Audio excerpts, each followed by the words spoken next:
pagi Bu Bidan. Pagi, silakan duduk Bu. Ada yang bisa saya bantu Bu? Gini Bu Bidan, saya kan rencananya ingin langsung ke pernikahan nih. Iya. Dengar ada baiknya untuk melakukan konsultasi kepada Bu Bidan terkait pranikah gitu. Oke Bu. Sebelumnya perkenalkan dulu, nama saya Imelda Rutusibo ya. Saya mau catat biodata Ibu dulu. Boleh? Nama Ibu siapa? Nama saya Nevada. Nepada ya? Iya, Nevada. Nama calon itunya Bu? Calon suaminya? Charles. Charles ya? Iya. Oke. Umur Ibu berapa ya? 32 tahun. 32 tahun. Calonnya umurnya berapa? 34. 34 ya? Iya. Suku Ibu apa ya? Suku Batak. Batak. Iya. Batak Toba ya berarti ya Bu? Iya benar. Calon suaminya? Batak juga. Alamat Ibu di mana ya? Saya tinggalnya sini dekat-dekat klinik ini. Oh, dekat sini. Berarti Rumbai Pekanbaru lah ya Bu? Iya. Oh, dekat sini. Pendidikan terakhir Bu? Saya S1 pendidikan. Oh, S1 ya? Iya. Calonnya Bu? Saya kebetulan S3. S3 ya, hukum ya Bu? Iya. Nomor yang bisa saya hubungi Bu? 0821 Iya. 28 Ya. 5641. Oke.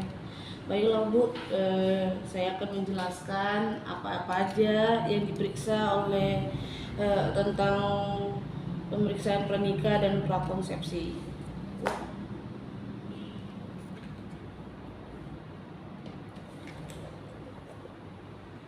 Di sini Bu, pemeriksaan pranikah. Pemeriksaan pranikah itu ada 3 dia Bu. Pemeriksaan fisik, pemeriksaan gizi, dan screening status imunisasi TT. TT itu maksudnya tetanus toksoid.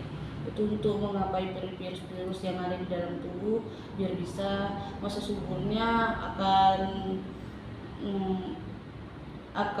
membuahi kayak bayi ataupun janin gitu ya Bu. Pemeriksaan fisik itu ya pemeriksaan tanda-tanda vital, suhu, nadi, frekuensi napas, dan tekanan darah.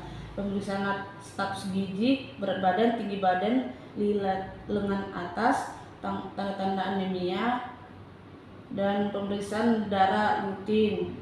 Kayak kita pemeriksaan darah biasa Bu, ambil darah di laboratorium, terus laboratorium nanti diperiksa HB-nya, berapa HB-nya itu. HB ini Bu kayak berapa darah Ibu. Soalnya kan normalnya 11 sampai 12.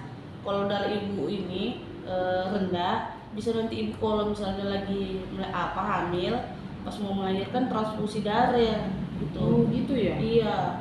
Golongan darah Ibu kayak A atau B atau O, itu Bu, A+ gitu. Terus resus ini Bu, dia kayak penyakit gitu Bu, menandakan ada penyakit misalnya tipes, demam berdarah gitu Bu. Pemeriksaan rutin, urin rutin, pemeriksaan lain atau indikasi gula darah, IMS. IMS itu infeksi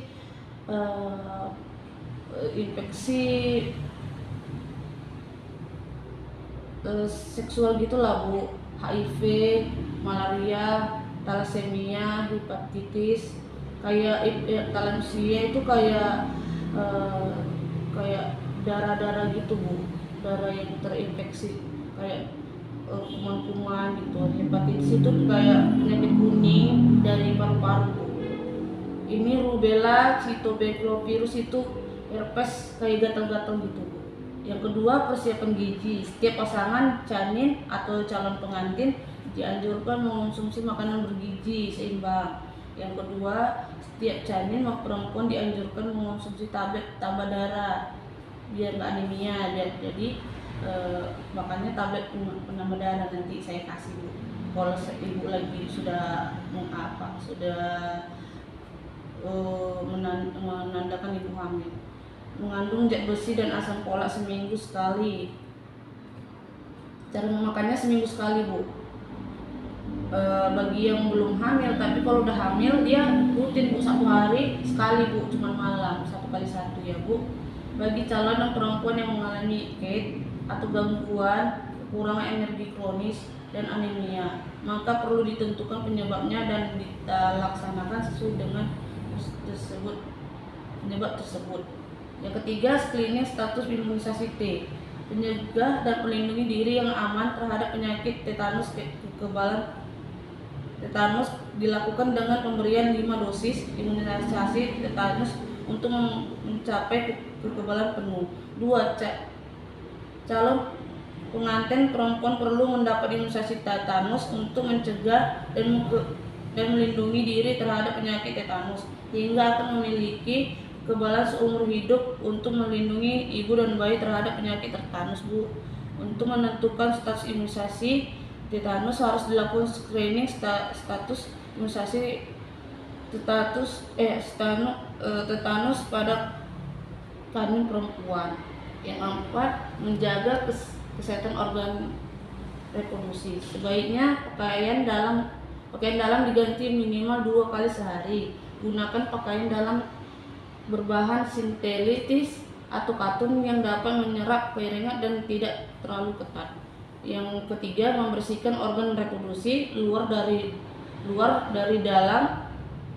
depan ke belakang dan menggunakan air bersih dan dikeringkan menggunakan handuk dan tisu. Yang keempat, pakailah handuk yang bersih, kering dan tidak lembab. Kelima, khusus untuk perempuan tidak boleh terlalu sering menggunakan cairan pembilas vagina. Jangan memakai pembalut tipis dalam waktu lama. Yang keenam, penggunaan pembalut ketika menstruasi dan diganti pada paling lama setiap 4 jam sekali atau setelah buang air kecil. Bagi perempuan yang sering keputihan, berbau dan berwarna, harap memeriksa diri ke petugas kesehatan. Terus selanjutnya, bagi laki-laki dianjurkan untuk disunat. Dan pengukuran status gizi ini kita tahu kalau di orang yang nggak paham atau yang masih awam, tugas kami untuk memberitahukan ini tingkat status gizi Bu. Jadi kalau misalnya ini dilihat dari berat badan sama tinggi badan.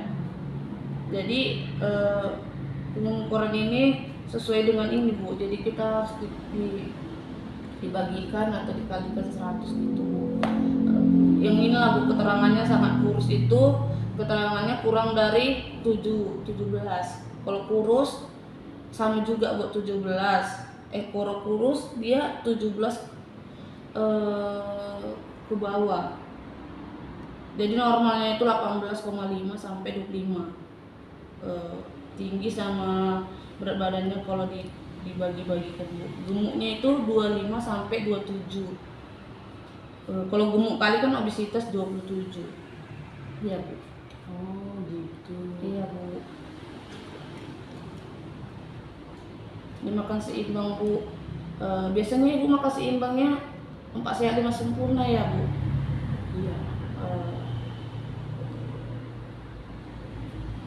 Ini di sini dia Bu mengatakan iya juga 4 sehat 5 sempurna. Cuma di sini dia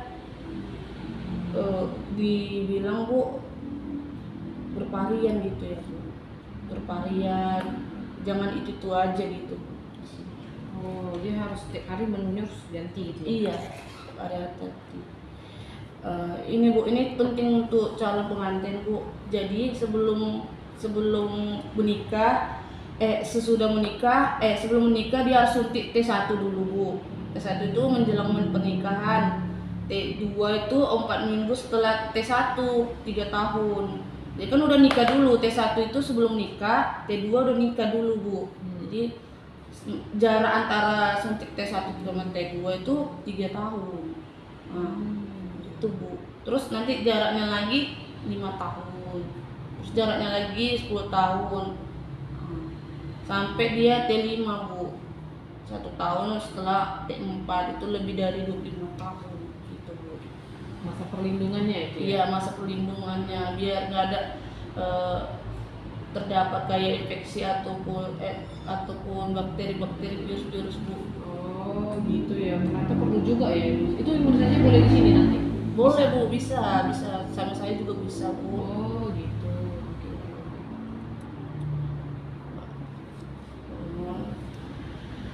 Terus kan Bu, Ibu untuk haidnya Bu berapa hari Bu?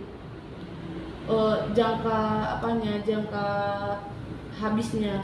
Misalnya ini Ibu haid, terus hari ini Ibu haid, terus hari keberapa habisnya haidnya gitu Bu? Hari ketiga sampai ke-7 biasanya. Iya, itu sih masih normal Bu. Normal Terus, ya? terus haid Ibu berapa kali ganti pembalut dalam 1 hari? 3 kali, berapa ya? 4 kali, 4 atau sampai 5 gitu. Masih normal sih Bu. Itu gumpal atau cair Bu? Darahnya? Encer ya Bu. Sih masih normal sih kalau kayak gitu ya kan. Terus